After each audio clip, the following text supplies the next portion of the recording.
घोषणाबाजी, प्रश्नोत्तर, आरोप प्रत्यारोप, खडाजंगी जेव्हा सुरू होते तेव्हा खऱ्या अर्थानं अधिवेशन सुरू झालं असं समजावं. आणि आजही आपल्या विधिमंडळांच्या दोन्ही सभागृहामध्ये हेच दिसलं. त्याचंच विश्लेषण आजच्या भागामध्ये आपण करणार आहोत. नमस्कार, मी पूर्वी भावे झिरो आवर मध्ये आपलं स्वागत करते. राज्याच्या अर्थसंकल्पीय अधिवेशनाला सुरुवात काल झाली खरी, पण आज खऱ्या अर्थाने कामकाज सुरू झालं. अपेक्षेप्रमाणेच विरोधकांनी पायऱ्यांवरती आंदोलन केलं. त्यात मंत्री नरहरी झिरवाळांवरनं घोषणाबाजी केली. येणाऱ्या प्रत्येक मंत्र्यागणिक घोषणांचा जोर तर वाढत होता, पण आंदोलन करणाऱ्या महाविकास आघाडीमध्ये एक अख्खा पक्षच मिसिंग होता. तुम्ही म्हणाल की कोणता पक्ष? आंदोलनाची दृश्य जर तुम्ही पाहिलीत तर राजकारण फॉलो करणाऱ्या कोणालाही लगेच कळेल की महाविकास आघाडीच्या आजच्या आंदोलनामध्ये ठाकरेंची शिवसेना मिसिंग होती. आता हे झालं विधिमंडळाच्या आवारातलं. आता आपण आज विधिमंडळामध्ये डोकावूया. आपल्या झिरो आवरची टॅगलाईन आहे चर्चा जनहिताची. कारण आपण आपल्या झिरो आवरमध्ये जनहिताच्या मुद्द्यांवरती चर्चा करतो, अनेक प्रश्नांना वाचा फोडतो. खरं तर अशीच चर्चा विधिमंडळाच्या अधिवेशनातही अपेक्षित असते. पण अनेकदा अधिवेशनामध्ये सर्वसामान्यांचे प्रश्न सोडून बाकी सगळं होतं. हो, पण आज मात्र असं झालं नाही. नेहमीप्रमाणे थोडी खडाजंगी झाली, पण आज अधिवेशनामध्ये अनेक महत्त्वाच्या प्रश्नांची उत्तरं खुद्द मुख्यमंत्र्यांनी दिली. विरोधकांनीच नाही तर सत्ताधारी आमदारांनीही लोकोपयोगी प्रश्न उपस्थित केले आणि त्यावर अपेक्षित उत्तरही मिळाली. ते सगळे प्रश्न आणि त्यावरची उत्तरही आजच्या भागामध्ये आपण पाहणार आहोत. पण सुरुवात आजच्या प्रश्नाने, आणि हा प्रश्न मात्र आहे महाविकास आघाडीत सुरू असलेल्या संघर्षावरती. हा प्रश्न पाहण्यासाठी जाऊयात पोल सेंटरला. आजचा आमचा पहिला प्रश्न आहे, कधी पवारांच्या तर कधी ठाकरेंच्या नेत्यांची महाविकास आघाडीच्या बैठकांना दांडी. याचा अर्थ काय आहे? महाविकास आघाडी फुटली, वैयक्तिक कारणामुळे हे होत असावं, किंवा काहीतरी नवं राजकीय गणित जन्माला येतंय? आपल्याला जो पर्याय योग्य वाटतो त्याच्यावरती जरूर व्होट करा.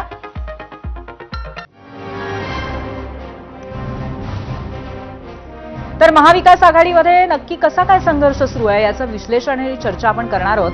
पण जरा आधी आज विधिमंडळामध्ये घडलेल्या अत्यंत महत्त्वाच्या गोष्टी सांगते. महायुती सरकारचं मंत्रिमंडळ होतं 42 मंत्र्यांचं. त्यात 6 राज्यमंत्री होते. माणिकराव कोकाटे आणि धनंजय मुंडेंना मंत्रिमंडळातनं बाजूला केल्यानंतर आकडा होतो 40. यातही 10 कॅबिनेट मंत्री सोडले तर प्रत्येकाकडे 2 किंवा 2 पेक्षा जास्त खात्यांचा भार आहे. त्यामुळेच त्यांच्या मदतीला राज्यमंत्रीही आहेत. जसं आपल्या मुख्यमंत्र्यांकडे गृह, ऊर्जा, सामान्य प्रशासन, माहिती आणि जनसंपर्क, विधी आणि न्याय अशा खात्यांचा भार आहे.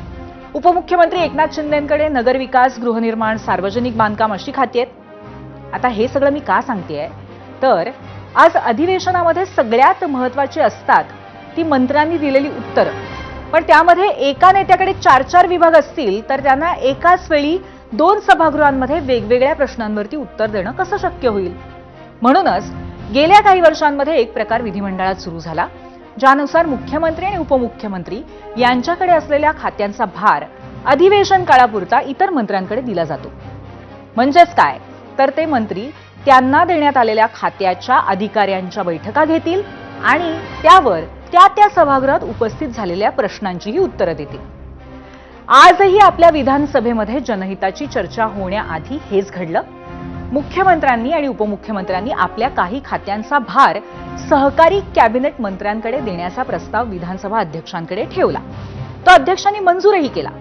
पण ज्या क्षणी हा प्रस्ताव मंजूर झाला तेव्हा विधानसभेत काय घडलं ते पहा.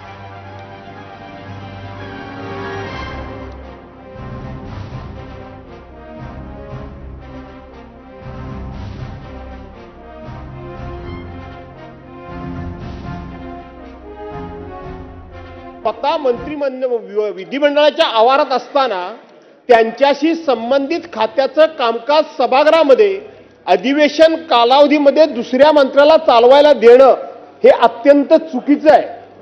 100% चुकीचं आहे. कारण फक्त आणि फक्त अधिवेशन कालावधीमध्ये तो मंत्री ब्रीफिंग घेऊ शकतो.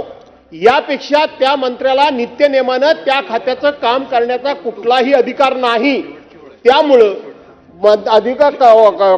कामगारांनी, आपल्या कर्मचाऱ्यांनी लिहून दिलेलं उत्तर ठोक ताळ्यामध्ये उत्तर देण्याच्या पलीकडे तो मंत्री काही करू शकत नाही.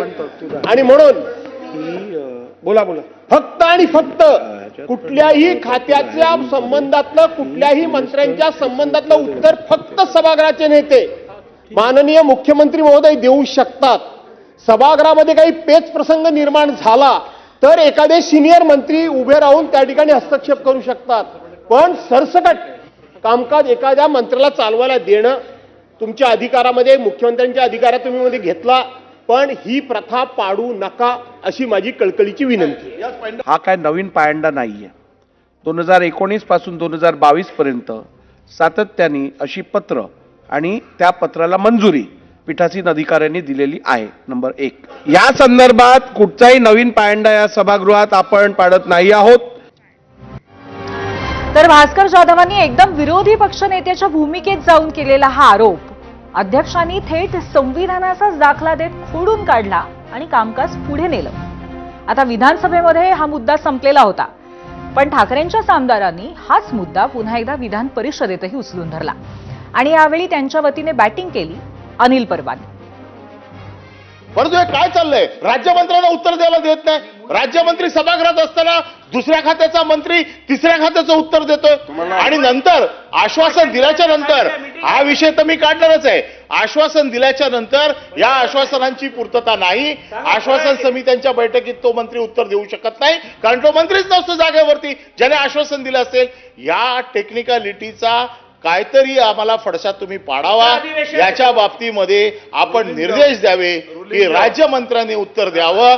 अन्यथा जो दुसरा मंत्री देईल उत्तर, त्या मंत्र्याने त्या उत्तराची जबाबदारी घेतली पाहिजे. नाहीतर नाईलाज असतो त्याच्यावरती हक्कभंग आणला, तो म्हणतो मी त्या खात्याचा मंत्रीच नाही आहे, मी फक्त विधानसभेच्या कामकाजापुरता मंत्री आहे. याच्या बाबतीत आम्हाला आपण मार्गदर्शन करावं.